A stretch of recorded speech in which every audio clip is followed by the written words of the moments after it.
So there's a wonderful website intended to convey science worldwide. And so normally if you look on the web at a lecture, it's really boring because either you see the slides or you see the speaker. But think of the weatherman, not as in the Obama campaign, but as the man or woman who's telling you about it's going to snow. So what those individuals do is they're standing in front of a blank screen and you see them superimposed. So I participated in that. Yeah, there I am. And so this is a wonderful site, not mine in particular, but you can go here and see lectures that are done weatherman style. Now, while this is loading, if it's going to load okay, let me just tell you that I flew out to San Francisco to do this. This was no mean feat because I didn't get to practice.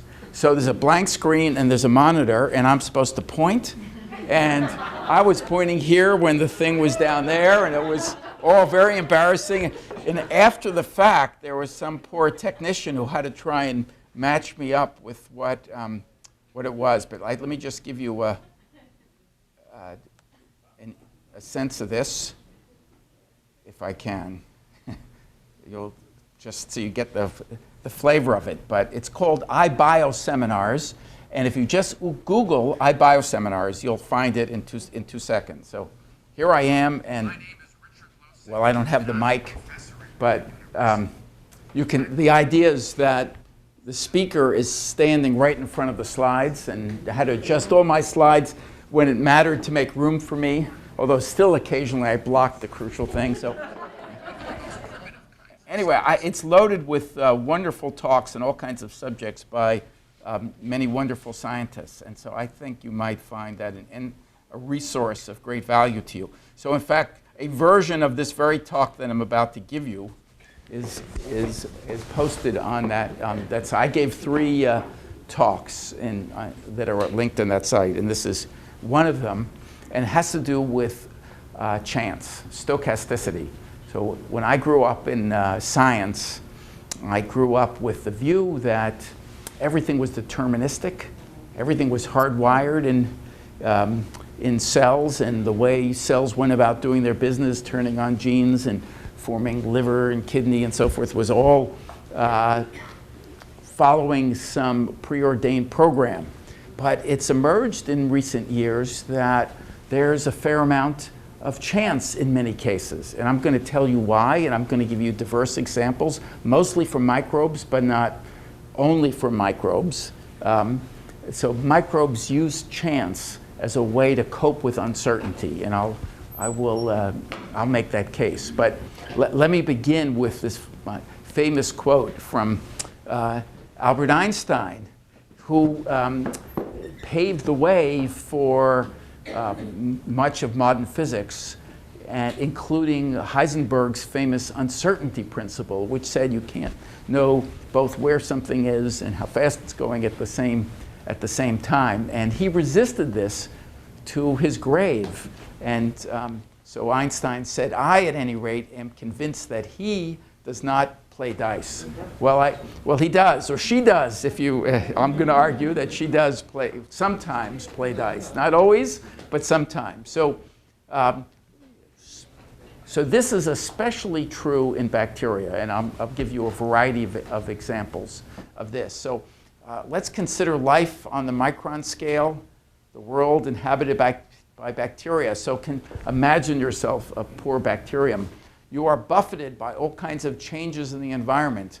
Temperature goes up and down, pH changes, nutrients come and go, there may be lots of ultraviolet light, all kinds of things can happen.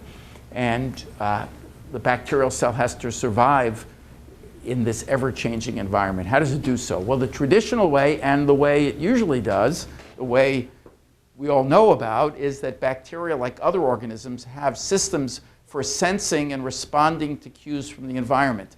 If there is glucose in the environment or the temperature goes up, there are mechanisms that enable the cell to sense that and then respond appropriately by turning on genes that help it cope with heat stress or the absence or presence of nitrogen in the environment. So in sensing systems, all the cells in a population respond to environmental change in more or less a uniform manner. If there's a population of cells and the temperature goes up, they all turn on the same genes together. Sometimes, however, the optimal strategy is to enter a specialized state prior to change circumstances. That is in anticipation of change. If you wait until the temperature has gone up, for example, or an antibiotic is present, it's too late, maybe. You know, you'll croak and you don't have a chance to cope. So what you got to do is anticipate when this is going to happen. Well, how can a bacterium anticipate the future? Well, obviously it can't. But instead, it hedges its bets by what we call stochastic switching. Bet hedging, this is called. So if you have a population of cells, some of them, just by chance, will enter a particular specialized state in anticipation of the possibility of change. If change doesn't happen, well, that was a waste. But if it does happen, then those cells are off to a head start. So in evolution, what evolution selects for is the genome and not the individual. So if this is a good strategy for the genome to be passed on, it doesn't matter if many cells are dying.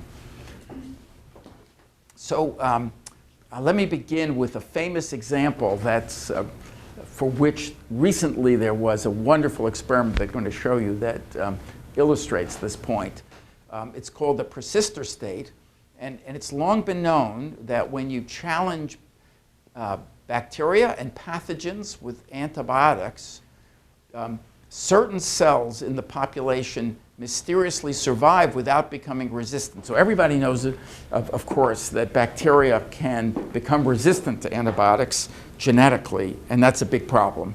And for tuberculosis and MRSA and so forth, and that's not what I'm talking about. In addition to that, without mutating, if you've got an infected mouse or human being and you treat them with antibiotics, you kill 99.9% of the bacteria. But if the immune system doesn't kick in and you remove the antibiotics, well, the bacteria start growing again, and you can recover bacteria from the mouse, and it's completely sensitive to ampicillin. How is it that some of the bacteria are escaping being killed? And that has to do with the stochastic switching. It switches into a state without a genetic change. So what I'm talking about are non-genetic changes in cells. They switch into an alternative state in which they can evade antibiotic. So a small number of cells spontaneously and temporarily enter a state in which they stop growing. That's the key, and thereby avoid being killed by ampicillin. Antibiotics in general only work effectively on growing bacteria, not bacteria that are sleeping. The bacteria have to be actively growing, then they get killed. So certain bacteria we sometimes say they're bistable. They stochastically switch between a growing state and a non-growing state. Even though there are plenty of nutrients around, a few cells all of a sudden spontaneously just decide to go dormant. And as such, they're resistant to the antibiotic. This has been the argument. I have to tell you, I personally was skeptical about this until the following wonderful experiment done by a scientist at Rockefeller University, in which he took advantage of a microfluidic device in which it'll be clearer in a few moments, this is a device, and along here are tiny, thin channels that are wide enough to only hold a single bacterium, many of them lined up. And these green dots each of them are E. coli cells that have been labeled green. And when they start to grow, because they're in this tiny tube that's one bacterium wide, there's only one way they can grow, in one dimension. So as they start to grow, you get streaks of cells in these channels. But if you look closely, you'll notice that over here by the arrow is a bacterium that's not growing. It's just sitting there. Now we're going to add ampicillin. And look at that. Everybody, all these guys got wiped out. They're actively, happily growing. They completely disintegrate in the presence of antibiotic. But not this guy. Now we remove the antibiotic. We stop taking our pills, if you will, and it starts growing again. So this is really a wonderful illustration. Yeah. Yeah. Saying that this is not a genetic. It's not a genetic change. So how does it go through? Well, I'll give you, I think I'm going to give you one example of the kind of genetic circuitry, no mutations, that allow cells to switch from one state to the other. I'm not positive, but if I didn't include that, I will. I'll tell you about it. Let's see in a moment. Okay, so for the rest of my talk, except for the end when I talk about noses and eyes and so forth, I'm going to be talking about bacterium that's very close to my heart called Bacillus subtilis. And it was discovered about 130 years ago by Ferdinand Kohn. And he drew pictures of it. And now I have to confess that Bacillus subtilis, which is a harmless bacterium, lives in the soil, has an evil cousin that you might have heard of that sometimes gets mailed around in envelopes and scares everybody.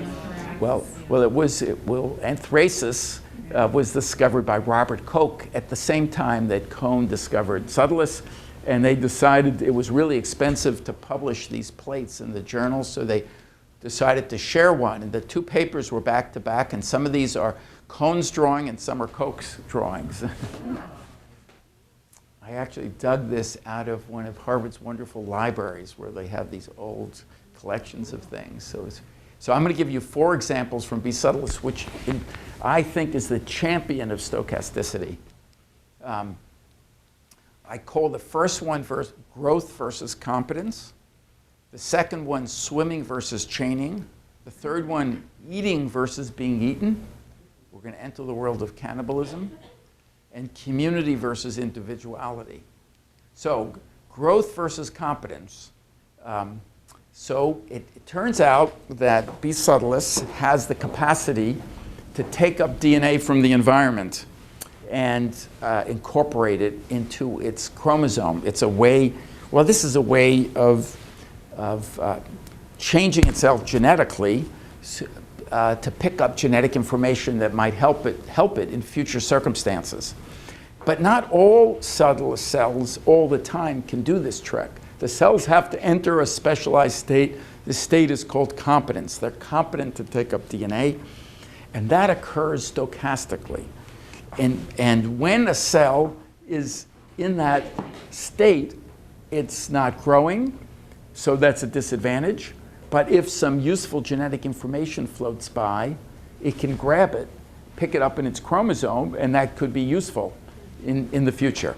Well, whether or not you're competent is dictated by a regulatory protein. So there are 3 regulatory proteins. So there are only 3 names, I think, in my whole talk.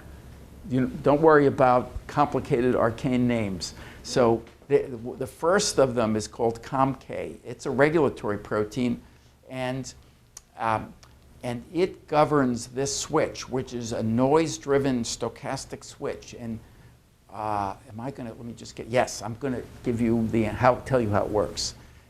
So here's how you can see this. Here is a field of cells, and we've taken, do you all know about the green fluorescence protein? It got the Nobel Prize. Do you all know about Prasher, who's the person who got left off the prize? Yeah. Sad story. Okay, if you don't know, I can tell you later about poor Prasher. So this is a wonderfully useful gene, and I'm always thrilled that it got a Nobel Prize. So we take a gene that's under the control of COMK, and we join it to the green fluorescence protein. And then we look in the microscope at a field of cells, and you can see that some cells are on for COMK and the others aren't. So this is a little bit like pregnancy. Either you are or you aren't. And you are in 2 states. And the point is, between these 2 states, the decision is just by chance. How can that be? How does that happen without any genetic changes? Well, this is how it works. here's the COMK gene, and it encodes the COMK protein, and that turns on 100 or so genes that define this state of competence. But it does one additional thing. It turns on its own gene. Here are COMK molecules binding to the regulatory region, the promoter for COMK. So if you think about this, this is a positive feedback loop. And you could imagine that when you make a little bit of COMK, then you're going to get more binding here, which is going to lead to more COMK, and this is going to spiral on. And so the way the system is designed is, I can't use that word these days, right? The way the system is evolved is that it's poised on a knife edge. The amount of COMK molecules in the cell are vanishingly small, less than 1 per cell. And if you have a cell over here which happens to have 2 molecules of COMK just by random noise variation from cell to cell, then it'll be over that threshold and this positive feedback loop can get going. And if you're over here, you're a different cell and you have no molecules of COMK or maybe 1 molecule, well, that's below the threshold. So it's like being poised on a knife edge. And just from fluctuation. So these days in biology, in molecular biology, there's an important concept is that cells are noisy. At the individual cells, they're pretty sloppy. And if you have 10 cells, they are not, in atomic detail, not identical to each other. There's variation because things are noisy down there. And so due to noise, some cells are over the threshold and others aren't. And that's how you're in 2 states. Yes. So how many, but if you've got only like 2 molecules in your cell, you've got 100 promoters which are not going to turn on the positive feedback. Yeah. How do you get it into gear? I mean, that seems like a big sink for COMK. Well, I see well, actually, that's right. And actually, I'm not sure I know the answer, but I can imagine what the answer is that there are multiple binding sites here, and so this might be a preferred site. And without getting too technical about this, there is something called cooperativity. If you have binding sites near each other and the proteins are all binding to DNA, but they're all kissing each other, then you get an extra stable interaction. So I could imagine that this is a preferred site. But I hadn't even thought about that. I should ask the individual who works on this that question. Great question. So I made up an answer. It may not be the right answer. I get lots of practice doing that for my undergraduates.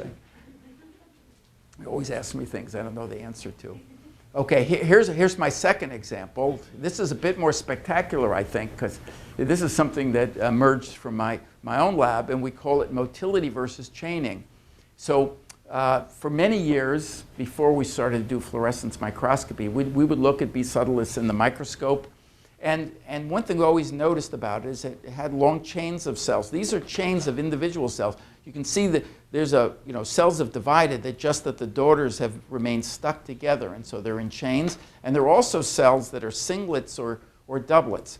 Now, you just have to take my word for it, although I'll show you some swimming later. These guys are swimmers, and the chains are not swimmers. And we knew that and just didn't pay attention to it. So everything's in a mindset. So it turns out that there is a regulatory protein called sigma D that governs whether cells separate after division and whether they swim. And what we did is put the green fluorescence protein into these cells, hooked up to a promoter recognized by the second of the regulatory proteins I'm going to mention, sigma D. And all of a sudden, you can see they're 2 vastly different cells. In fact, you might think that we were pretty sloppy microbiologists and we had a contamination of one bacterium by another bacterium. Not the case. So here are cells that are in long chains. You can see they've divided, but they don't separate. There are special enzymes that separate daughter cells from each other, and they're made under the control of sigma D. So these guys are swimmers because sigma D turns on the machinery that enables the bacteria to swim, and it turns on the synthesis of the enzymes that allow daughter cells to separate. So the cells are in 2 states. Why would it do this? So now this is speculation, so I'll give you my guess about this, it's hedge betting. Bee subtilists can't tell the future. So imagine you have some subtilis and it's growing in some environment and there's some goodies there and it's happily growing, but it doesn't know whether the food's going to last forever or whether the circumstances will change. So some of the cells just stay there and get fat and grow in long chains, but some of the cells get deployed spontaneously as swimmers. I think of them as nomadic cells that are going to swim off, look for new niches where they might discover new favorable places to grow. And so I actually wanted to show you swimming, and I forgot to link these, so I'm going to have to go out of PowerPoint. And then when bee subtilists can swim, that also lets it do another kind of motility that you may not have heard of. That's kind of nifty. So let me show you these cells swimming. Okay. Oh, there's a chain right in there. You can see the chain is not swimming, but here these cells are swimming. No, actually, how bacteria swim is quite remarkable. They have a rotary flagellum with a rotary motor. Maybe many of you know this. So it wasn't humans who discovered the wheel. Bacteria did. There's a real rotating wheel in there. Now, that's swimming in liquid, but when the bacteria find themselves on a surface, the viscous forces are more challenging, and they do a kind of motility called swarming, and that's a group behavior. And so let me show you first a low resolution image of this, of a field of cells that are swarming along a surface.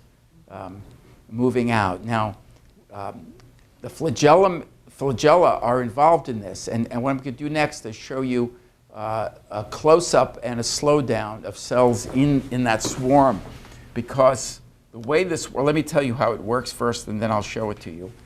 The viscosity is such on a surface that individual cells can't swim.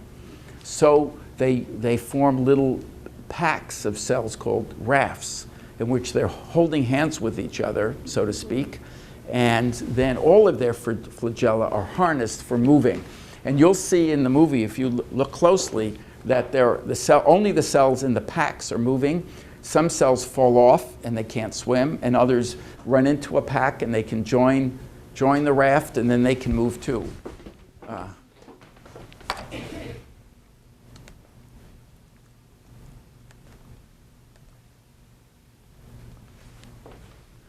So here's a pack moving up here. Can you see that? And the other guys that are not in a pack, well, they just have to sit there.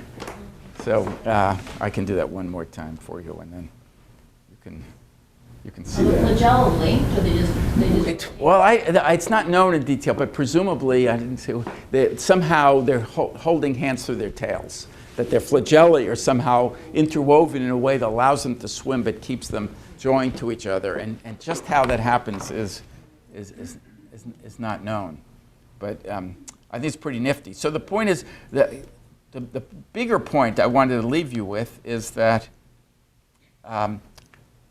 that bee subtilis can exist in two states.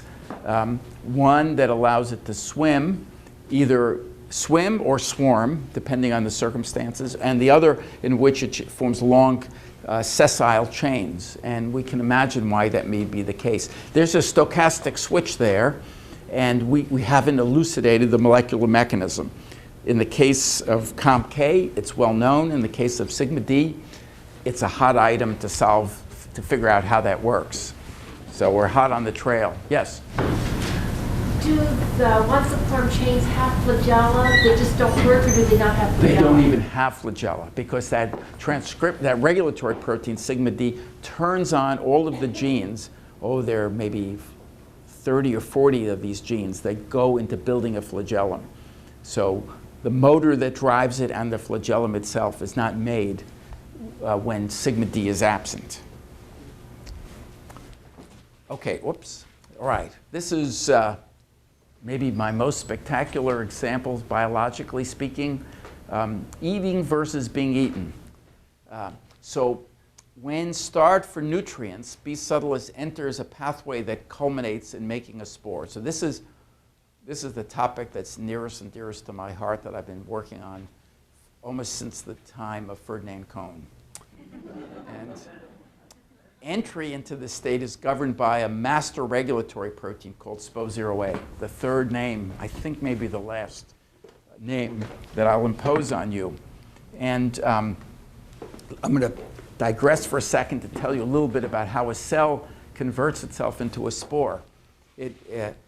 Normally, this bacterium grows by binary fission, as you've seen, but when it enters the pathway to make a spore, this takes, maybe 7 hours, and it's very elaborate. This transcription factor, this regulatory protein, becomes activated, and then the cells divide in a peculiarly asymmetric manner in which there's a little daughter and a big daughter, and then it turns out that the big daughter, confusingly called the mother cell, swallows up the little cell. So you end up with a cell within a cell, and then that inner cell will become the spore. And I even have a little cartoon to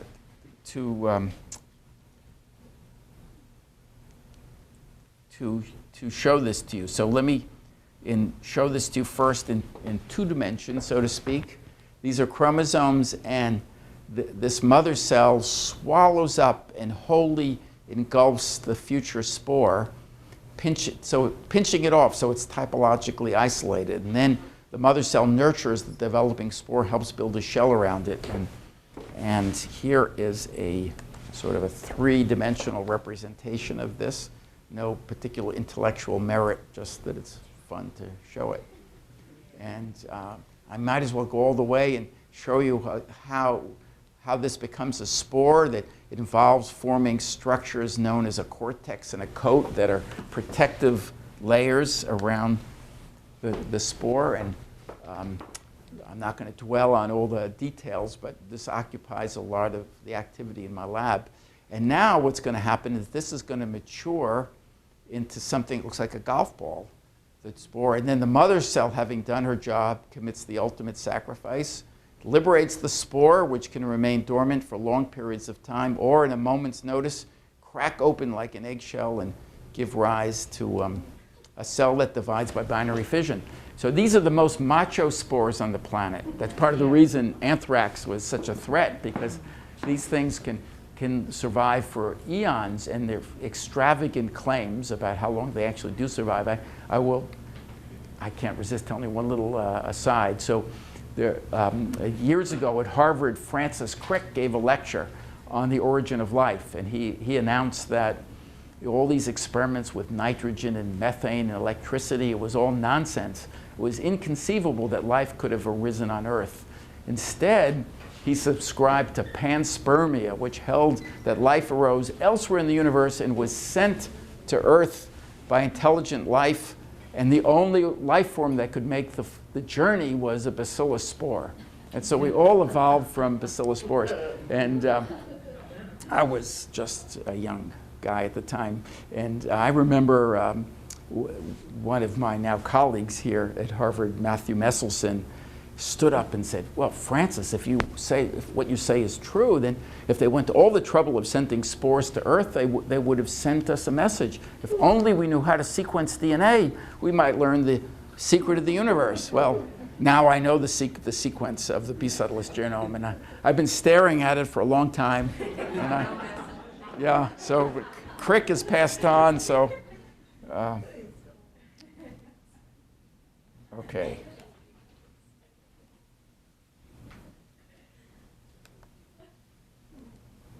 All right, now, it will come as no surprise to you at this point if I tell you that SPO0A is also subject to a stochastic switch.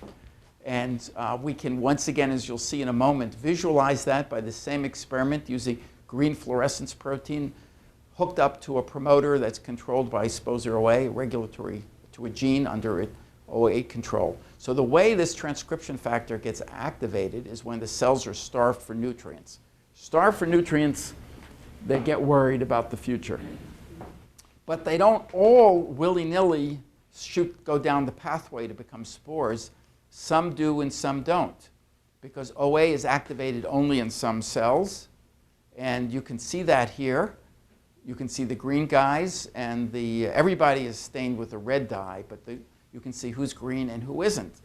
It's usually about 50-50 do and 50 don't, about half of them. So why is this going on? Well, I think there's a rather spectacular answer to this. Why is there a stochastic switch? I'm going to give you the phenomenon first, and then I'll give you my interpretation of this. So it's cannibalism. So when these guys activate SPO0A, before they become committed to making a spore, so they're not committed, they can still change their mind, they produce a peptide toxin that to which they are immune, but kills their siblings, identical siblings, fratricide, if you will. And what is the consequence of that? Well, these guys die and they spill their guts. That liberates nutrients. And these guys, remember, it's nutrient limitation that triggered all this. So the nutrients from the siblings causes sporulation to arrest or even reverse. So this is a device for slowing down entry into the process of sporulation. This seems counterintuitive. You're starving for nutrients. You might think, well, we all want to run for the exits, become spores as quickly as possible, but instead they're slowing themselves down by killing their siblings and then feeding on the nutrients from their siblings. Let me show you only one piece of data to illustrate this. This is an agar plate, and these are wild-type cells on the plate, and as they sporulate, the colonies become white and opaque. And so this is a young streak, and sporulation has only just begun. This is a cannibalism mutant that doesn't do this sibling killing I told you about. And look at that. At this time the wild type has barely started, the mutant is filled with spores. So normally this is a process to slow down spore formation, and if you remove it by mutation, things speed up. If that little bit of double negative didn't lose you. So why in the world have a system like this? Well, of course, I don't know, but let me lay out the argument about bet hedging and coping with uncertainty. Making a spore is a commitment of time and energy. Maybe you've got to go on a rocket ship for 1,000,000 years and it takes hours. It's a big deal to make yourself into a spore. Well, B. subtilis doesn't want to commit itself to making a spore if it's only experienced a fluctuation. That would put it at a disadvantage. What if, nutrients suddenly washed away briefly and then, they were going to come back again in a moment? If willy-nilly all the cells went down this pathway to make spores and so forth, and nutrients reappeared, well, they would be at a disadvantage to other cells that kept growing and just waited it out. So how does it know if it's experiencing a temporary shortage or it's at the beginning of a famine? It can't tell the future. So it wants to hedge its bets. And I argue it's hedging its bets by stalling as long as possible. So it stalls by cannibalizing its siblings. That slows it down. That gives it more time. After it's eaten and killed all its siblings, well, and nutrients still haven't appeared, well, then it goes on to make spores. This is a way of delaying things to the last possible moment before crossing the Rubicon, so to speak, and then you go down the pathway to make a spore. Okay. My fourth example, last example from B. subtilis, individuality versus community. So when I was growing up in microbiology, bacteria were generally thought of as solitary creatures that went about their business on their own. But now we know that many bacteria, probably most bacteria, live in communities of cells. Sometimes that's a good thing, sometimes it's not a good thing. If you have a catheter and you get what's called a biofilm growing on the catheter, then you're in trouble, and it's hard to treat bacteria and biofilms with antibiotics. Well, it turns out that B. subtilis makes spectacular biofilms. So this is a beaker, and it's forming on the air-liquid interface in a standing culture called a pellicle, and you can see it's architecturally complex. Here's a colony, And we're going to take a close-up of that colony. And what I want you to notice is that there are little aerial projections. And if we introduce into these cells a different reporter, the coli LAC-Z gene, which will cause a blue color to form if a gene is on, and hook up LAC-Z to a promoter, to a gene that's involved in making spores, we made the following discovery, that these aerial projections on side end, they're making spores at the tip. So I grew up thinking of Bacillus and sporulation as a solitary venture. Now I'm thinking that these are primitive fruiting bodies. And there's a whole, in the wild someplace, this may be a more accurate reflection of how this process takes place. Maybe this helps in the spore dispersal and so forth. So, okay. So now, some more close-ups. Here's a scanning EM. And I told you about chains. Well, in these biofilms, the cells are in long chains, and they're glued together by a matrix of sugar and protein that you can't see that glues the cells together. This is one of those aerial structures. The matrix consists, as I said, of polysaccharide and protein.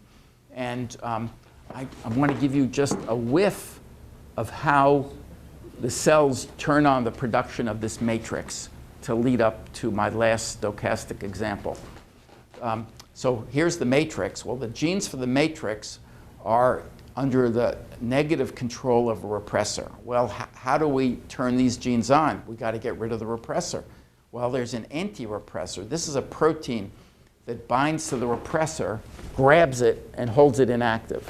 And then these genes are turned on. Well, then how do you make the anti-repressor? Well, it's made under the control of our good friend SPO0A. And you can, I'm sure, guess exactly where this is going. In medium in which cells tend to make matrix, only some of the cells, excuse me, I got ahead of myself. If I look at the repressor, everybody is making repressor, everybody in the population. But now I'm going to show you in the next slide green fluorescence protein hooked up to the anti-repressor gene. And look at that. Only some of the cells are making anti-repressor, and that's just what you would predict because of SPO0A. And in this case, our interpretation is that this is a community affair, and some cells are making matrix for the entire community. And we've come to think about these communities of having different kinds of cells, sporulating cells, matrix-producing cells, swimming cells, and there's a kind of community affair. So kind of contradictory. Subtilists can be evil and commit fratricide under some circumstances, and other circumstances it can be community-minded as well. All right, I don't want to end my talk with leaving you with the idea that only bacteria can go about their business by rolling the dice. There are some wonderful examples in higher cells, and the two I want to tell you about is smell, the mouse olfactory system, and the eye of the fly. So let me tell you about the nose first. So this is a neuron involved in olfactory reception. And the way it works is, well, you might be surprised to know that if you're a mouse, you devote a lot of your genetic information to several percent of your genome is just to odorant receptors, proteins that can sense all different kinds of odorants. So for the mouse, this is a really big deal. There are 1,000 genes. Each one is specific for detecting a different odorant in the environment. Well, now the way, in order for the brain to know what the nose is smelling, it's important that any given neuron make only one odorant receptor. Imagine it was making 3. Well, then it would be confused. So if each neuron makes one receptor, then the way the neuron wires up, the brain can know what it's smelling when that receptor detects something and you get a neuronal signal.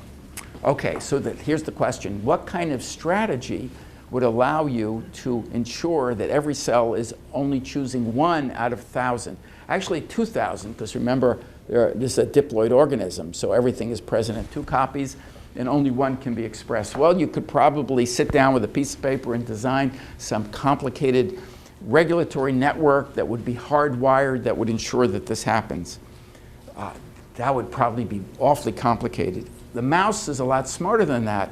It does it stochastically. There's a stochastic switch, the molecular nature of which is the source of some debate in the literature, but it's coming into view, in which 1 gene turns on per chance, and when it does so, it shuts off everybody else, and that's depicted here. So each of these colors represent genes for different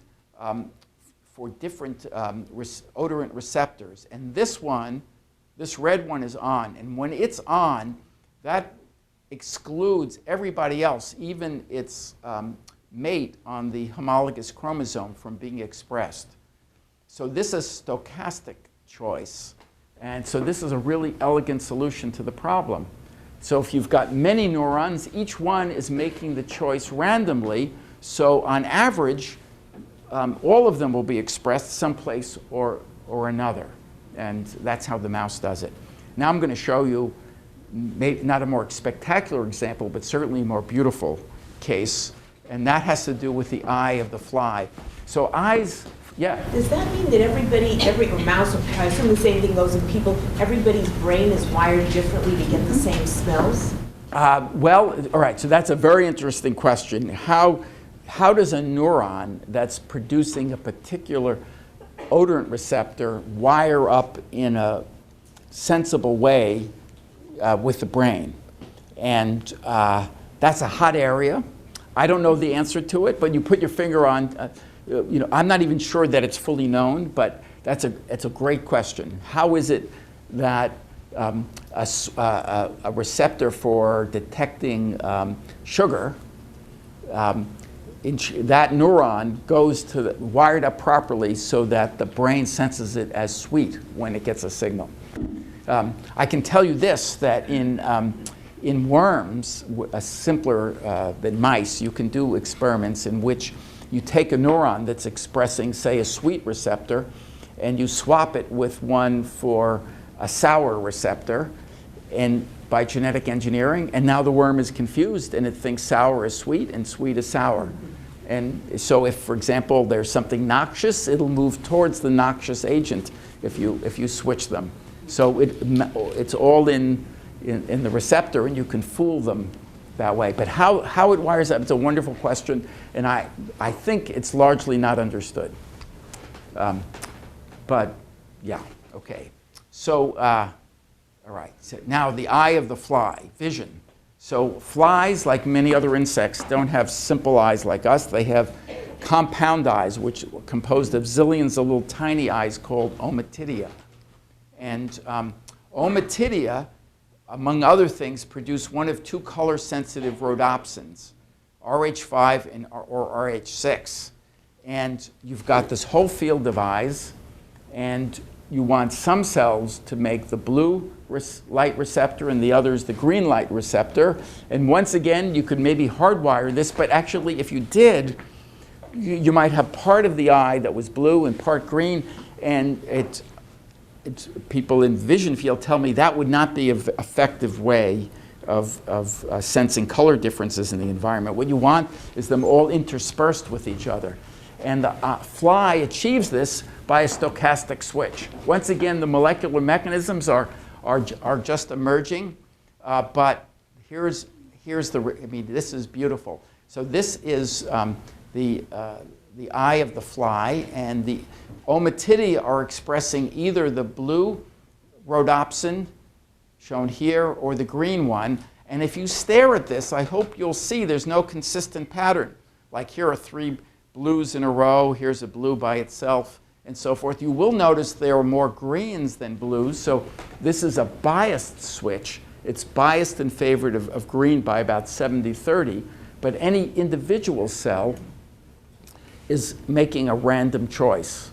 The choice is random, but it's not a 50. It's not the same as a roll of the dice. excuse me, a flip of a coin. It's not 50-50. It's biased, but any individual cell, and if you compare the two eyes of the fly or different flies, you see different patterns all the time. So it's, without question, it's stochastic, and it's really an elegant solution to the problem of how you get interspersed the two different ways of doing this. So this is all quite different than the traditional view. So getting back to Albert, nature knows how to make deterministic decisions, but in contrast to Einstein's view of the universe, she also knows how to leave certain decisions to a roll of the dice. Thank you very much.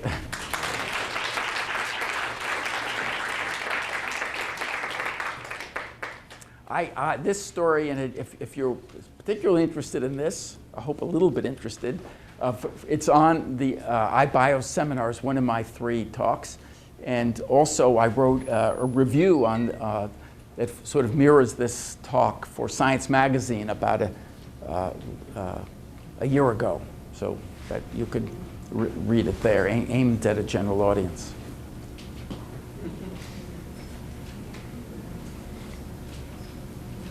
Yes? Is it appropriate for me to use the word random rather than stochastic? Yes, sure. Okay. Well, I was just curious because that's the way I was interpreting everything you said. Yeah. But I didn't know if it was appropriate to say that. So does that mean then that promoters are activated on genes without some kind of a transcription factor attaching to them? No. Where, I mean, the separate question is, where does noise come from that leads to this randomness or this stochasticity? And so, for example, now we know that when the RNA polymerase, the machine that copies genes into RNA, jumps onto a gene and starts to copy it into RNA, that is a very noisy process in which sometimes it does so right away efficiently, other times it pauses and gets stuck. And all of this has become possible to visualize only very recently when we can look at the behavior of single molecules in cells. So we think of it from textbooks and traditionally by assuming, the way you would see in a cartoon, that you have all these cells and you have all these genes and RNA polymerase is jumping on these genes, and in unison and in a consistent way, everything is occurring following some choreography. But not true. There's fits and starts, and this gene over here is firing more actively than this gene. In fact, here, there's a wonderful experiment that makes the point about noise that sort of got the field started. You take bacterial cell and you engineer it to have 2 copies of the same gene, identical gene, and you hook one gene up to a green reporter and the other up to a red reporter in the same cell. Someplace on my computer, I have this image, and maybe you can guess what you see. Well, you see some cells that are mostly green, some cells are mostly red, and many cells that are yellow. And the point is that the 2 genes that are theoretically identical, so you would have predicted that all cells should be yellow, but they're not. Cells are noisy at the level of individual genes. So in this cell over here, the green labeled gene happens to be firing more efficiently than the red gene, and vice versa elsewhere. So there's a lot of noise at the level of individual cells down at the molecular level, and that noise makes it possible to have stochastic or random switches. Yes? I have a question about the persistence. So sometimes when you do transformation of E. coli with ampicillin-resistant plasmid, and you let the plate sit for a long time, getting satellite colonies, is that the same thing? You transform with a plasmid that brings in the ampicillin resistance gene. You just let the plate sit for too long, and suddenly little colonies start popping up in the perimeter of the original transformed cell. Okay, so and is the ampicillin since gone? It's been degraded. Okay, so here's would be the acid test. If you picked one of those little colonies and restreaked them onto a plate with ampicillin, if they do grow, then they must have acquired a mutation. If they don't grow, then maybe they are persisters that have come back to life after the ampicillin has disintegrated. So the test would be whether they're genetically altered. Yeah. I have a question for clarification. You said that, I think you said that the SPO8 gene product is a peptide toxin for cancer. No, the SPO08 regulatory protein turns on many genes. Among them is one that makes this peptide toxin. So that's not the antidepressant for. No, well, all right, so I see why I confused you. It's, what I didn't make clear is it's turning on many genes. One of them is for this toxin, and under the right circumstances, the anti-repressor as well. Yes? Once you have one of those stochastic changes, is that change then either a gene turned on or off, then passed on to offspring? Okay, great. Wonderful question. So, you need to get out. If you're in the, let's go to the competent state. Those cells are not growing. They're picking up DNA. So that would be a dead end if they couldn't escape. And in fact, it's hardwired. Now, this is deterministic and not stochastic. When you go into the competent state, that sets in motion a chain of events in a hardwired manner that gets you back out after a period of time. After a couple of hours, you come back out. In the case of swimming versus chaining, the cells can switch back and forth. And actually, I had a slide of this I didn't show you. It's actually possible to catch cells that have switched, but they have to be able to switch in both directions. If it was irreversible, of course, then you would never have a mixed population. So in general, in these processes, there are ways to get back out. Okay, so if we apply that to humans. In the eye, you mean in the case of smell and vision? Or in many cases, diseases where some people, like did the experiments with a lot of twins, and why in some twins, one develops cancer, one doesn't. Oh, well, first of all, let me make clear, not everything is stochastic, and most things are deterministic. And in the case of the odorant receptors, that is irreversible, I believe. Also, in the case of the eye, that doesn't go back because those cells are dead ends. I mean, they differentiate, and they're going to stay in a nose or an eye cell forever until the fly dies. Now, in cancer, well, cancer is, of course, largely an irreversible process. And I don't mean to imply that, well, okay, let me say this. Cancer, of course, is really fundamentally different because cancer cells have mutations. So the basis for cancer is a series of mutations that cause a cell that has normal growth control to enter a state in which it divides without growth control, so it's a mutant that can escape from the normal kinds of regulatory mechanisms that control the cell cycle. So everything I've been talking about does not involve genetic changes. Cancer is exactly an example of which there have been fundamental genetic alterations in a cell that facilitate its growing in this uncontrolled fashion. You say that it's environmental conditions might sort of lead to chance situation. Well, if bacteria can sense, and usually do, sense changes in their environment and respond in a directed manner.